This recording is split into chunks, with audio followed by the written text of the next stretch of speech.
Assalamualaikum warahmatullahi wabarakatuh. Hari ini kita akan belajar tema 7 kepemimpinan, subtema 2 pemimpin idolaku, pembelajaran 5. Adapun tujuan pembelajaran pada hari ini adalah anak-anak diharapkan mampu mengidentifikasi nilai-nilai kerakyatan dalam kehidupan. Kedua, anak-anak diharapkan mampu menyajikan hasil analisis pelaksanaan nilai-nilai kerakyatan dalam kehidupan. Ketiga, anak-anak diharapkan mampu mengidentifikasi unsur-unsur teks pidato. Keempat, anak-anak diharapkan mampu membuat teks pidato. Yang kelima, anak-anak diharapkan mampu menjelaskan unsur-unsur tari, dan yang terakhir, anak-anak diharapkan mampu memeragakan tari kreasi daerah. Dua orang peserta menampilkan tari daerah secara berpasangan. Mereka menampilkan tari piring. Sudin memperhatikan dengan cermat penampilan kedua penari. Sudin memperhatikan keunikan dari tari piring yang dipertunjukkan. Tari piring berasal dari Sumatera Barat. Dalam melakukan gerakan, penari menggunakan piring sebagai properti tari. Piring diletakkan pada telapak tangan, lalu digerakkan ke berbagai arah tanpa jatuh. Inilah keunikan tari piring. Keunikan lain adalah penari melakukan gerak di atas pecahan piring tanpa terlihat sakit dan tetap menari dengan lincah. Unsur tari. Dalam tarian, terdapat berbagai unsur yang saling mendukung sehingga memunculkan perpaduan yang harmonis. Keharmonisan itu akan membuat sajian tari menjadi indah dan menarik. Unsur tari terdiri atas gerak, busana, tata rias, properti, dan iringan. 1. Gerak. Gerak tari adalah serangkaian gerakan indah dari anggota tubuh yang dapat dinikmati oleh orang lain. Gerak tari diperagakan berdasarkan ruang, waktu, dan tenaga. Ciri khas gerak tari setiap daerah di Indonesia berbeda-beda. Gerak tari terbagi atas dua macam, yaitu gerak murni dan gerak maknawi. Gerak tari murni yaitu gerak yang tidak mengandung arti tetapi tetap mementingkan keindahan. Sebaliknya, gerak tari maknawi mempunyai arti tertentu. 2. Tata busana. Tata busana tari meliputi semua pakaian yang dikenakan penari saat mempertunjukkan suatu karya tari di atas pentas sesuai peran yang ditampilkan. Tata busana tari disesuaikan dengan konsep, tema, karakter, dan bentuk tarian. Tata busana membantu penonton menangkap ciri sebuah peran atau tokoh. Tata busana juga memperlihatkan kesesuaian hubungan antara peran dengan karakter tarian yang dibawakan. 3. Tata rias. Dalam mempertunjukkan suatu tarian, penari harus merias wajahnya. Alat-alat rias yang digunakan meliputi bedak, lipstik, pensil alis, dan perona mata serta perona pipi. Tujuan rias wajah untuk mengubah tampilan wajah penari sesuai dengan jenis karakter tarian yang dibawakan. 4. Iringan tari. Iringan tari merupakan bunyi-bunyian untuk mendukung suasana penampilan tari. Iringan tari dapat berupa permainan alat-alat musik modern atau tradisional. Iringan tari juga dapat berupa bunyi yang berasal dari gerakan tubuh, misalnya tepuk tangan, hentakan kaki, siulan, atau nyanyian. 5. Properti tari. Properti tari meliputi semua alat yang digunakan oleh penari dalam melakukan gerakan tari. Properti tari dapat berupa selendang, kipas, topeng, piring, kuda kepang, keris, tombak, tameng, atau benda-benda lain. Pemilihan properti tari disesuaikan dengan jenis tari yang akan ditampilkan. 6. Tempat pertunjukan. Seni tari memerlukan tempat untuk mempertunjukkannya. Tempat pertunjukan tari biasa disebut panggung. Secara umum, jenis pentas tari ada dua, pentas tertutup dan pentas terbuka.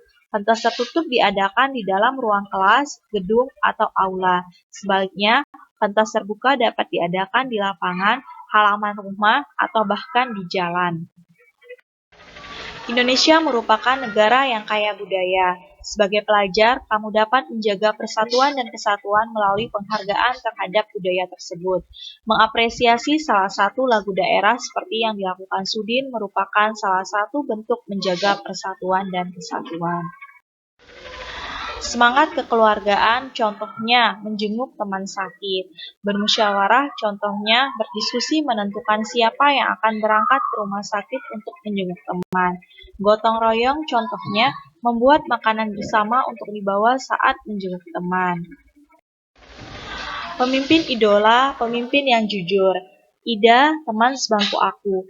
Mungil, berkulit hitam manis, tidak banyak bicara, dan pandai. Ia seorang anak yang sederhana. Ayahnya sudah lama meninggal. Ia hidup bersama ibu dan adiknya. Ida anak yang sangat pandai. Nilai-nilainya yang selalu bagus memberinya kesempatan meneruskan sekolah tanpa biaya. Semua buku pelajaran dan perlengkapan ditanggung oleh sekolah. Ida tak pernah malu dengan kondisi keluarganya. Bahkan ia semakin rajin belajar dan terus berprestasi. Ida juga selalu menjadi teman bertanya jika teman-temannya mengalami kesulitan dalam pelajaran. Teman-teman memilih Ida sebagai ketua kelas. Pandai, tenang, dapat berkomunikasi dengan baik, serta mampu menjaga ketertiban kelas menjadi modal utamanya. Hari ini Ibu Tati mengingatkan tentang ulangan matematika. Sebagian siswa tidak siap, termasuk Gugut, si jagoan bola yang duduk di belakang kami. Waduh, saya belum belajar, Bu. Kemarin saya seharian bermain bola sampai sore. Pulang ke rumah langsung tidur, Bu, protesnya. Ulangan tetap berlangsung.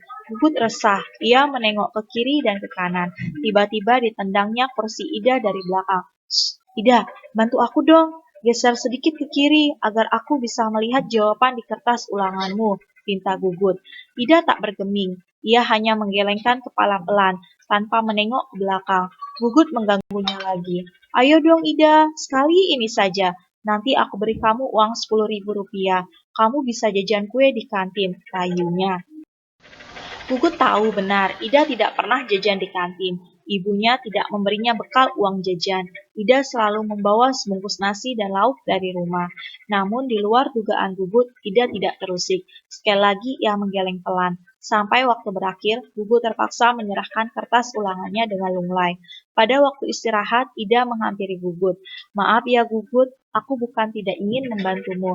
Menyontek dan memberikan contekan kepada teman adalah perbuatan tidak jujur. Bahkan perbuatan tersebut bisa dianggap sebagai korupsi kecil-kecilan," katanya kepada Gugut. "Ah Ida, masa menyontek sekali saja dianggap korupsi? Setauku korupsi nilainya miliaran dan hanya dilakukan oleh pejabat berkuasa," kata Gugut. "Gugut, justru kita harus melatih diri. Korupsi dan menyontek sama-sama mengambil hak orang lain. Bernilai kecil atau besar tetap saja tidak jujur. Kita membiasakan diri bertingkah laku lurus.